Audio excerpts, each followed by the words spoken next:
Hello and welcome to week 1 of the Belly Fat Bootcamp Challenge.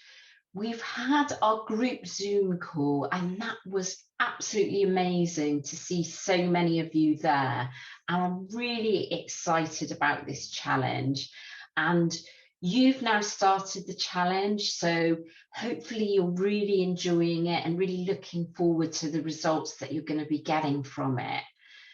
Today, I'm going to talk about, and this was the first thing that I actually wanted to talk to you about, having spoken to so many of you, is how to stay on track with food, because I know so many of you struggle with this. And it's really important that we cover this at the start of the programme, because it's going to really help you, isn't it? If you can actually manage to stay on track with food, which I know many of you have actually struggled in the past with. What happens? Why is it so difficult to stay on track with food? Well, one of the things is that we get instant gratification, particularly from high salt, high fat, high sugar foods. And then we only get a long-term reward from being healthy, don't we? We don't get instant gratification if we start hitting the gym and eating well. It takes weeks, sometimes it takes months and even years to see any benefit from that. So that's the first reason. Then the food industry, they put a massive amount of money into this to make everything so enticing. They have food scientists that know how to get to that really salty, sweet, fatty spot that's just right, that's going to really make our, make our mouths water and want any of the food that they put out. And they have marketeers as well, don't they? The other thing is, oftentimes we form habits that associate something with something else. So we might kind of have a hot drink in the afternoon. Here in the UK, we like to have a cup of tea in the afternoon. And we might have something, well, we call them biscuits. And in the USA, you call them cookies. So we might have them something sweet with that. And that's just a habit. We're used to having it every day, aren't we? And so we want to continue to do that. The other problem is, and this is a big problem for women, is emotional eating, isn't it? So often when we're feeling low or we just kind of depressed or anxious, we turn to food to get through that anxiety, don't we? And then it's also about our value system. So sometimes from our culture, our belief systems will often be about having certain kinds of foods at certain kinds of occasions. And those things are really hard to break, aren't they? So what can we do? Well, I'm going to run through some tips for success so that you can kind of have some tools going forward for this next 6 weeks, but also going forward after the 6-week Belly Fat Bootcamp Challenge with some sort of strategies that you can use. I'm going to cover things like meal prep, mindset, how to get into forming good habits and how to avoid bad habits. And then right at the end, I'm just going to have a quick word about talking to the Slack group as well. So the first thing is preparing your meals ahead. And we talked about this, didn't we, on the first Zoom call. It's so important. It really is. I mean, I can't stress this enough, that when I see people that are really successful with fat loss, body transformation, they do their meal prep. They do not fail when it comes to meal prep. So what does that mean? Well, that means preparing things like breakfast, lunch, dinner, perhaps even your snacks up ahead.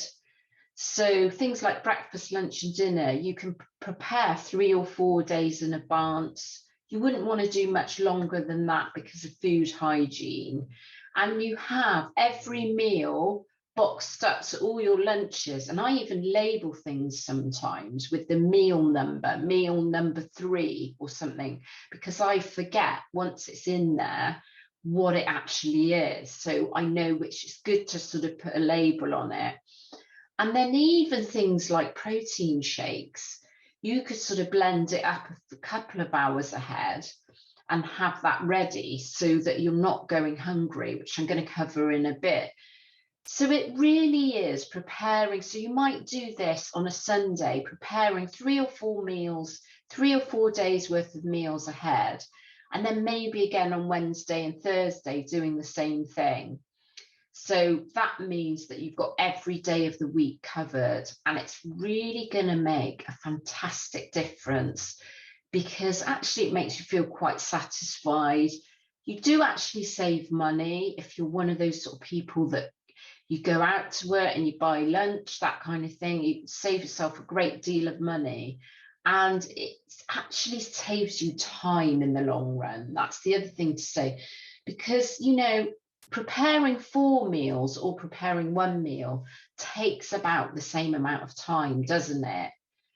So all it is at the end of it is you're just making 4 portions rather than 1 portion. So in the long run, you're actually going to be saving yourself a lot of time with prep in the kitchen if you do it up ahead. The other thing to mention is don't go hungry. This is really important, because when we can go hungry, it can lead to overeating. And that might sound really obvious, but I know some women that I've given the plan to, and they've actually not eaten everything of the plan because they said it's too much, and then they overeat. So there's something going wrong there, isn't it? So what I would encourage you to do is, if you are hungry, just eat your next meal. And if you eat your next meal, you're going to feel satisfied, and then much less likely to go off track with something that isn't on your plan. The next thing is, I didn't make this up. This is from Atomic Habits by James Clear, and it's on your reading, isn't it? And it's an amazing book. I hope you're going to get round to reading it. I've put it on the reading list so that you can sort of get into the right mindset when it comes to not just your food, everything about going on a transformation journey. It's going to really help you with that. And one of the things he says is make it easy for yourself. So making it easy for yourself would mean clearing the things in your house that might cause you to go off track. So the things in your home, the high fat, the high salt, the high sweet, sugary things, just get rid of them if you can. Or if you're like me and you live with other people, so I live with teenagers, and it's really difficult because they want to have what I call their contraband. So I have a separate cupboard for them that isn't for me, and I don't go in there, and that's how I deal with it. But you're going to have to find your own way of dealing with it. And then make it easy for yourself by having the healthy things that are going to support those good habits. So that's the meal prep that I talked about earlier on. It might be things like having some bowls of chopped up cucumber, lettuce and tomato that you can just snack on, or peppers, that kind of thing. So that, you know, you've got those ready, available, already chopped up to go if you do feel like snacking, and that's going to really help you. So just make it easy for yourself. The next thing could have been at the start. So it's about finding your reason why, but I wanted to give you the practical tips before I went into this mindset stuff. But you're going to have a really strong reason why you wanted to go through this process. And it's usually about one or more of these 3 things. And I know for me, my motivation, my reason why was actually about health. So you might know me from actually, you know, looking better. One of the things I wanted to do was look better by going on stage and doing bikini competitions. But actually the bottom line was it was all about health. So it was a lot about being able to care for my family and children and be in good health. It was also about going into old age in good health. So when I get to my 60s, 70s and 80s, that I'm actually in really good condition, and it's going to mean that I'm going to hopefully have fewer health problems. And, you know, for me, there was a little bit of happiness as well. You know, looking better and feeling better on the inside was going to make me happier. And I know many of you have told me that you want to look good naked, and there's nothing wrong with wanting to look good, is there? And, you know, that was part of your motivation. And many of you have actually said it's to do with your health as well, isn't it? You know, actually being fitter and healthier. And, you know, you're actually going to feel so much better when you go through this process. You're going to feel so much better because, you know, you're going to have more energy. You're going to feel stronger. You're going to feel fitter. And when you're eating the right foods, you know, especially at this stage in life, we're actually going to feel better when we're eating the right sort of foods, cutting out the processed foods, eating lots of fresh vegetables, fresh fruit, all those things. It's going to make us feel so much better and deal with our kind of menopause symptoms in a much better way. So what do you do if you're tempted to go off plan? We're all going to be tempted, aren't we? And some people will manage to kind of deal with this, and other people, they're going to have to cave in. So I've just listed a few strategies here that should hopefully help you. One of the things is check in with yourself. If you feel tempted, if you smell something amazing while you're walking past like a store or something, or somebody hands you something at work, like some cake, something like that, check in with yourself. Are you actually hungry? You know, or do you want to just put something in your mouth? Because there's a difference, isn't there? Wait for 5 minutes. Do you still feel the same 5 minutes later? Can you eat your next meal or snack? So by now you've got everything prepared up ahead. So could you eat your next meal or snack now rather than going off plan? Drinking water also helps, because sometimes actually when we feel like we're hungry or we want something to eat, we're actually thirsty.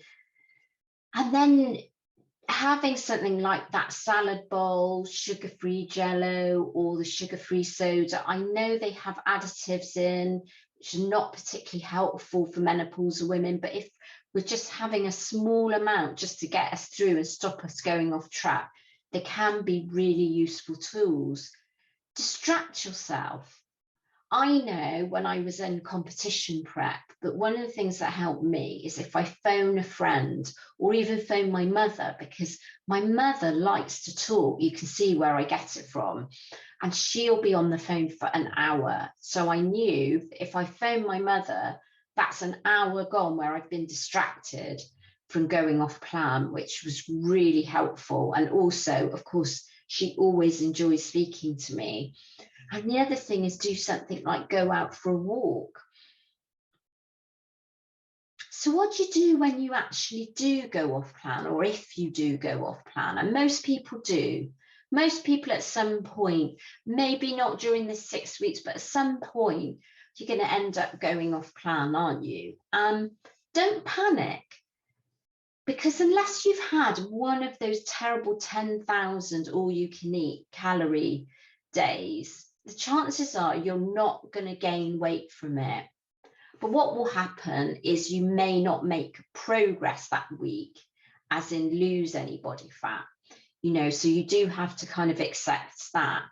But don't panic, because that's the worst thing that we can do, you know. And often, even if we've just put weight on the scale, a pound or two, that's generally just water from one day. If it's just one day or one meal, it's generally just water and it will come off again. We also need to learn from that experience. I've worked with many women now, and what I've noticed is they go through a process. If they go off track, of learning and understanding from it. So why did it happen? What were the triggers? What were the causes? Was it just because you hadn't planned properly? Was it emotion? Was it sheer boredom? Anything like that? Just understand why it's happened. Get back on track as soon as you can. That's really important, because some people, if they go off track and maybe one of these high sugar, high salty things like a cookie or some chips, then they feel really bad and then they spiral out of control. But that's not actually the best thing to do. The best thing to do is just, well, it's happened. Get back on track as soon as you can and carry on eating normally. And that will be the best outcome for you if you can do that. And then if it happens that it happens over a whole day, just the next day, get back on track as soon as you can. And the other thing is, it can be really useful to write down how you feel. How did you feel when you actually ate that thing or drank that drink, whatever it was? Did it make you feel better? Did it make you feel worse? It's really good to kind of record those feelings, because then later on, when you're looking at temptation again, if it made you feel bad, you might think twice about doing it again. So lastly, I'm going to talk about the Slack group. We are here as strong women, aren't we, to support each other. And so the chances are, if you feel like you're going to go off track or you have gone off track, sharing it with the group, and there's no shame in this because nearly everyone I know does this. They've done it at some point. Sharing in the group is going to help you because other people are going to have experienced this. If you're feeling like this, the chances are that somebody else is feeling like this, and you can share your experiences and we can all help each other out. So please use all the other women in the community. It's going to really help. So that was my first education session, and this is week 1. I'm really looking forward to talking to you all again on week 2, where we'll have our Zoom call. So there'll be lots of stuff we're going to talk about there. And then I'll do another educational slot like this in week 2.